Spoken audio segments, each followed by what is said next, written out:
Welcome back to another video. My name is Abby, and today we are talking about how to stop attracting the same relationship and what to do instead. Now, if you're interested in more videos like this, all you gotta do, hit that subscribe button, click the bell, it'll let you know as soon as new videos come out. And if you really like this channel, you love this video, feel free to share that love by clicking the like button or leaving comments below. I always love to hear from you guys. So back to the video. How in the world do you stop attracting a certain relationship, and what do you need to do to manifest the relationship that you want? Well, first let's look and see a little bit more on why you're attracting a specific type of relationship. If you're watching this video, I'm going to assume that you're currently experiencing or have experienced a cyclical pattern, some sort of pattern that no matter what you're doing, you continue to attract the same type of person, the same dynamic, the same behavior between you and that person. Even though the people change, the names change, the backgrounds change, where they're from, whatever their storyline in their life has been so far, no matter what it is, the dynamic you have with you and the person you're in a relationship with remains the same. Now, I personally experienced this in relationships, that even though the people were changing, different people, different backgrounds, different types of people, the dynamic that we had was the same. And what I ultimately had to do was look at the common denominator.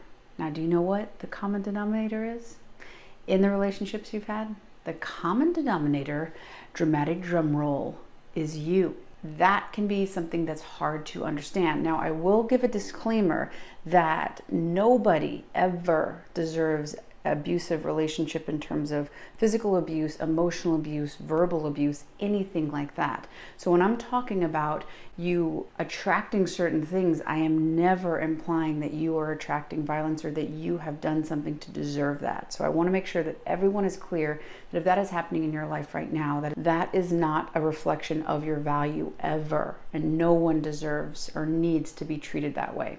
So now that that's taken care of, I want to talk to you more about what is happening. Why do you continue to see certain aspects, certain types of behavior in other people, specifically when it's behavior that you don't want to see, you don't like? Potentially that person is wishy-washy. You've continued to find people who aren't that into you, or maybe you find people who are really, really clingy and don't give you personal space. Whatever the dynamic, it continues to repeat. So what's happening? Well, you're the common denominator.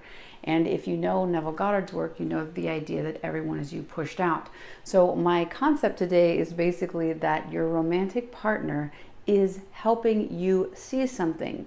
They're not aware of this, but you can be. So in your past relationships, no matter what's happening, if they are wishy-washy, how do you feel about yourself? How do you feel about your value? And specifically, how have you been treated in the past? What you can start to see is as you start taking out, okay, what is the most common feeling I've been left with my romantic partners? What is the common theme? Do I feel abandoned? Do I feel let down? Do I feel disappointed? Do I feel unloved? What is that feeling that you have at the end of it? As you start to identify that, what you need to do is ask, when is the first time I felt like this? And I know I talk about this in a lot of other videos, but really what's happening is you have a seed. That is one way of saying you have a wound. That wound was planted in your subconscious, and it continues to come out in different dynamics. You are unconsciously attracted to certain people, and that could be a friendship as well. Attracted meaning that you're drawn to somebody or certain situation. It can also be in a romantic situation where you're drawn to this person, you're attracted to this person. Unconsciously, it's because you know that they're going to help pull out this dynamic. And it doesn't feel like that. You can be like, wow, this person is so affectionate to me. This person is so romantic. They're so loving. They're so affirming of who I am and how it makes me feel so good. It can be very confusing to think that this has any toxicity involved in it. But as you start to see these patterns come out, you can see in hindsight that those behavioral cues or clues that you ignored basically to continue the relationship. And again, it's no one's fault. I'm not saying you're doing anything wrong. The only thing and the only point of this video is to help give you more information, to help give you more tools so you can see your behavior more, so you can see how you can make changes in the moment and start creating the life you want. Start getting those relationships that are ideal to you as opposed to the ones that you never want to experience again. As you start to see your behavior, as you start to see, okay, what is the buy-in? How am I interacting in this? Why do I continually get baited into this? Why is this so appealing to me? Potentially if someone's really wishy-washy and they leave, but then they come back, but then they left again, and then they come back. That's a very volatile situation emotionally, potentially when you were growing up. That's what it felt like. Maybe you had a parent that was gone, but then they'd come back, but then they'd leave, but then they'd come back. It might not have necessarily been physically, but emotionally. Maybe sometimes they were really nurturing and other times they were really cold.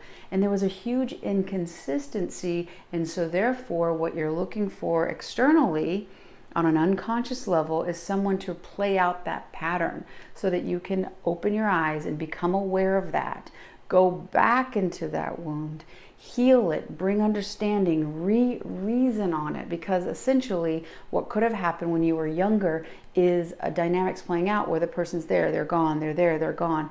You really wanted and needed that nurturing from them, specifically if it was a parent, and you might have made a value about yourself, that you're unworthy, that you've got to do to get love. That's a really, really common one, that okay, if I can get my parents' attention, if I can be really good, if I can go and do sports, if I can excel in academics, if I can be perceived as valuable, then I'll get the affection. Again, you're trying to do so that the external reality validates you, rather than basically going to the root of yourself and realizing that you're whole and complete without the validation of others. Now, when you're young and little, you need nurturing and love as a fundamental necessity. So it's very confusing as you get older and as you're like, oh, I'm fine, to understand that when you were younger, you needed certain things that weren't there, and now you're continually to play out that old tape, basically. And you find people who are going to do that same thing. They're going to leave you feeling similar way of when the original wound happened. Now, the interesting thing is, when this happens and you get triggered, basically that old emotional intensity strikes a chord back through your body. Your body is trying to work out this emotion. Potentially too, you could feel a state of fear or high anxiety. You most likely feel that when this happens, or you wouldn't be watching this video. That is basically survival coping mechanisms.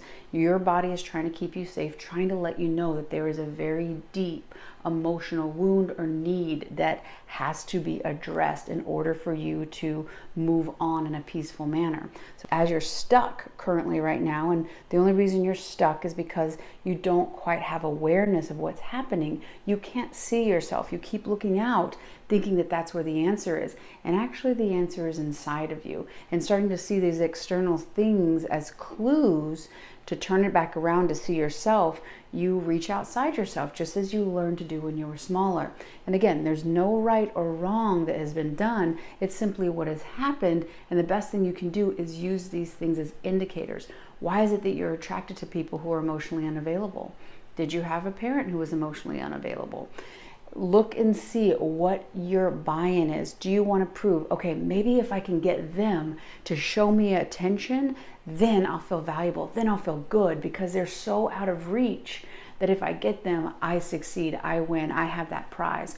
Or you could be choosing emotionally unavailable people because they're safe, because you know no matter how much you interact with them, they are emotionally distant from you.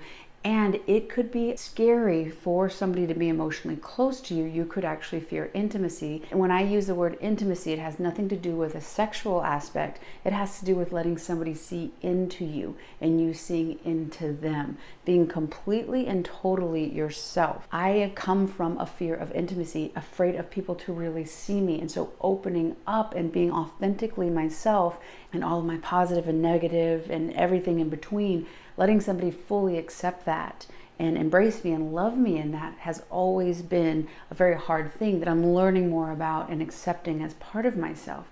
That means I get to now choose and be conscious and aware of when those fears come up so that I can soothe myself and move into that which I want rather than reacting based off my fears. So again, a lot of different things can be happening in these relationships. The biggest thing is an original wound that essentially is a seed of why you act the way you do. do. And rather than going to that seed and unraveling it and re-reasoning on it with your emotional capacity now, you're just sitting in that anxiety spot, basically a rock that's sitting over the seed. So you're trying to do all these things to alleviate that pressure, never getting to the root of why you're doing what you're doing.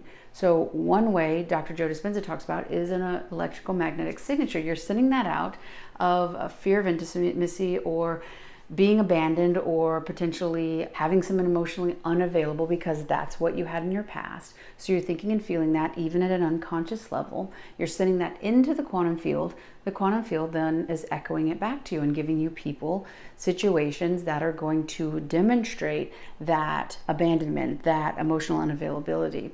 And again, we go back to the mirror example of, okay, well, if you have that inside of you, if you're actually abandoning yourself first because you're so afraid that that person's going to abandon you, you've actually left yourself.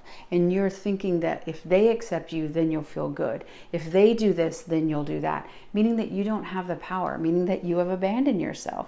So as you start to say, no matter what it is or what happens, that you will stay with yourself, that you love and accept yourself, and you see yourself as whole and complete without anybody else, and not moving in a completely independent manner, but trying to work towards an interdependence, meaning you're not independent and you're not dependent, working together in human relationships so that you can have your needs met by other people, you can meet the needs that you can, and you can get other needs met from friends and family. So starting to see this whole thing on how it works. So if there is something that you continue to manifest, start looking at the seeds of where that comes from. What was your childhood like? What were the dynamics between the people who brought you up, whether it be your parents or caregivers, whoever it was? Whoever was showing you how to relate to other people, what was that like? How did it make you feel? Did you have everything you need emotionally? As you start to look at how you were treated as a child, you will start to see why it is that you act the way you do in relationships and draw the people to you that you do. As you start to see your toxic bind in that, you can unbind it and release it and start thinking about what it is that you want, how valuable you see yourself, that you are whole and complete, and you will find an echo of that in your external reality in the form of another person. You don't need that person, but you choose to experience life with them. As you start valuing yourself, as you start staying with yourself and no longer abandoning yourself, you will find echoes of that because you'll be thinking and feeling on a different vibrational scale. According to Dr. David Hawkins' chart here, you can see that fear, anxiety, all those lower levels, they are actually your survival method and a coping mechanism. As you move into neutrality and courage and love and joy, you'll have elevated your consciousness level and actually be in a state of creativity, be able to